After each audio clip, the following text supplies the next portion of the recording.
धरती पर तीन लोग यानी कि जन, सामान्य इंसान, जानवर और जगदीश। एक बहुत फेमस कहावत है कि जब जंगल में सुबह हिरन उड़ता है, हिरन, तो हिरन को भागना पड़ता है। जब शेर उड़ता है तो शेर को भी भागना पड़ता है। शेर जंगल का राजा है, भागना उसे भी पड़ता है। 10 बार अगर शिकार को भागता है तो 8 बार फेल हो जाता है, सिर्फ 2 बार सक्सेसफुल होता है, लेकिन वो भी भागता है। इस धरती पर आ गए हो, चाहे जानवर के रूप में आए हो, भागना पड़ेगा। अपने आप को मानसिक रूप से संघर्ष के लिए तैयार रखो, और यही भगवान श्री राम सिखा रहे हैं। भगवान के लिए क्यों बोलते हो? मैं सबके लिए बोलता हूँ, अल्लाह के लिए भी कहूंगा, जीसस के लिए भी कहूंगा, नानक के लिए भी कहूंगा कि जब हमारे सबसे बड़े हीरो ने संघर्ष किया है तो संघर्ष को देखकर स्ट्रेस, डिप्रेशन, एंजाइटी में जाने की जरूरत नहीं है। श्री राम के इस मैसेज को समझो कि जब मैंने 14 साल संघर्ष किया था तो तुम 14 दिन में सरेंडर क्यों कर देते?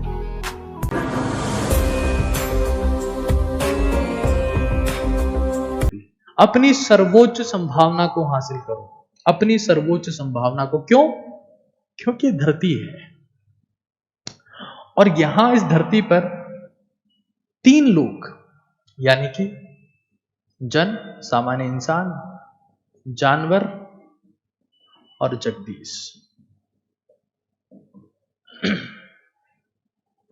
ये तीनों ही जन्म लेते हैं। एक बहुत फेमस कहावत है कि जब जंगल में सुबह हिरन उड़ता है, हिरन, तो हिरन को भागना पड़ता है। जब शेर उड़ता है तो शेर को भी भागना पड़ता है।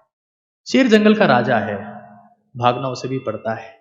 घाव उसके भी लगते हैं, चोट उसको भी आती है, हर बार शिकार नहीं कर पाता। 10 बार अगर शिकार को भागता है तो 8 बार फेल हो जाता है, सिर्फ 2 बार सक्सेसफुल होता है, लेकिन वो भी भागता है। इस धरती पर आ गए हो, चाहे जानवर के रूप में आए हो, भागना पड़ेगा, भागना पड़ेगा।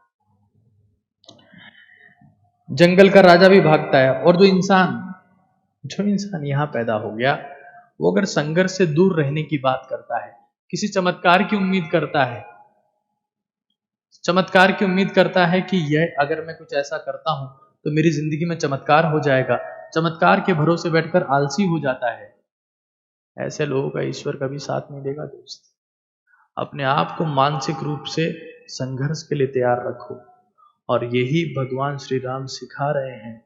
वो जंगल केकई के कहने पर नहीं गए हैं, वो सिर्फ खुद की तलाश में गए हैं कि मेरे में कितना पोटेंशियल है, बस। और जो जंगल चला गया, जो वनवास में चला गया, जो अपनी जिंदगी में सब कुछ सेक्रीफाइस करके चला गया, हो सकता है कि वो पैदा इंसान हुआ हो, मरेगा तो भगवान कहलाएगा, मरेगा तो भगवान कहलाएगा। आज मेरी नजर में भगत सिंह भगवान से कम नहीं है, बिल्कुल नहीं है। मैं भगत सिंह को भगवान के बराबर ही सम्मान देता हूं, उतना ही प्रणाम करता हूं। Highest level of sacrifice.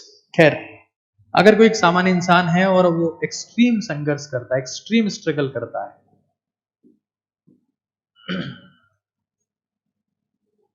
तभी वो जगत ईश, पूरे संसार के द्वारा पूजनीय बन सकता है, पूरे संसार का सम्मानीय बन सकता है। इस चीज को आप याद रख लें, रट लें, तो आपको हमेशा के लिए आपकी जिंदगी में फायदा होगा। और कई लोग बोल रहे थे कि आप सिर्फ भगवान के लिए क्यों बोलते हो? मैं सबके लिए बोलता हूं, अल्लाह के लिए भी कहूंगा, जीसस के लिए भी कहूंगा, नानक के लिए भी कहूंगा। प्रेयर करने से जीसस नहीं मिलेंगे, अल्लाह नमाज करने से नहीं मिलेंगे, अरदास करने से नानक नहीं मिलेंगे। दोस्त, नानक संघर्ष करने से मिलेंगे, संघर्ष। और इसको अपनी दिमाग में सेट कर लो कि जब हमारे सबसे बड़े हीरो ने संघर्ष किया है तो संघर्ष को देखकर स्ट्रेस, डिप्रेशन, एंजाइटी में जाने की जरूरत नहीं है। संघर्ष तो नियति है, संघर्ष तो करना पड़ेगा, नहीं करोगे तो और जोर संघर्ष करना पड़ेगा। ऐसा संघर्ष करना पड़ेगा कि मौत की याद आने लगेगी। संघर्ष तो करना पड़ेगा, इसको अपनी जिंदगी में सेट कर लो, क्योंकि संघर्ष, रियल स्ट्रगल, ये आपको जो रियल ग्लो होता है ना, असली चमक, वो संघर्ष से आती है, वो रगड़ से आती है, वो मेहनत से आता है, वो त्याग से आता है। और फेक ग्लो कि चेहरा चमक रहा है, रियल ग्लो पसीने से आता है। ये क्रीम पाउडर ऑयल से आता है, क्रीम से आ जाए, पाउडर से आए, ऑयल से आएगा, बहुत जल्दी आ जाता है फेक ग्लो, और बहुत जल्दी चला जाता है फेक ग्लो। मैं सिर्फ हिंदुस्तान के युवाओं को ये कहना चाहता हूं कि तुम्हारे में से सब में महानतम बनने की शक्ति है। तुम सभी ओजस्वी, तेजस्वी, तपस्वी हो, बशर्ते श्री राम के इस मैसेज को समझो कि जब मैंने 14 साल संघर्ष किया था तो तुम 14 दिन में ही सरेंडर क्यों कर देते हो? 14 दिन में ही सरेंडर क्यों कर देते हो? तुम 14 दिन से आगे क्यों नहीं बढ़ पाते हो? जब मैं 14 साल, मैं तो राजकुमार था रे, मैं तो राजकुमार था, राजा पुत्र था मैं, फिर भी लड़ा हूं, मेरे पास कोई कमी नहीं थी। तुम तो नहीं हो राजकुमार, तुम्हारा परिवार है, वो तुम्हारी सर्वोच्च जिम्मेदारी है, क्योंकि भगवान श्री राम की भी सर्वोच्च जिम्मेदारी उनका परिवार ही था। अगर आप रामायण को समझेंगे तो आपको समझ में आ जाएगा। 14 दिन में सरेंडर नहीं करना है, 14 महीने में नहीं करना है, और 14 साल में भी नहीं करना है। यही राम बनना है। वरना जिंदगी में ये पूछते रहोगे कि हम 10 साल, 20 साल, 15 साल, 40 साल भक्ति कर लिए, हमें राम क्यों नहीं मिला? राम मिलता नहीं है, समझ में आता है संघर्ष करने के बाद। और राम पैदा होता है, भगवान श्री राम बनने का एक ही रास्ता है दोस्त, ये वनवास 14 साल का। जो तुम जय श्री राम की ताकत महसूस करते हो ना, उनके त्याग की ताकत है, उनके बलिदान की ताकत है, उनके संन्यास की ताकत है, उनके समर्पण शिद्दत की ताकत है। वो ताकत असीम है।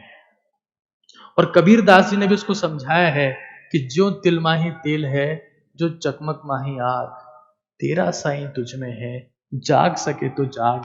ये नाम कह रहा है, ये नाम कह रहा है, लाइट विद इन मी, मेरे अंदर की ज्योति, मेरे अंदर का प्रकाश, मेरे अंदर का उजाला, वो राम है। और राम का नाम ही सत्य है। इसका सीधा मतलब यह है कि तुम जिस दिन ये मान लोगे कि हम इस धरती पर किसी से मांगने नहीं आए हैं, सिर्फ देने आए हैं, पहले संघर्ष करके हासिल करो और फिर देने की बात करो।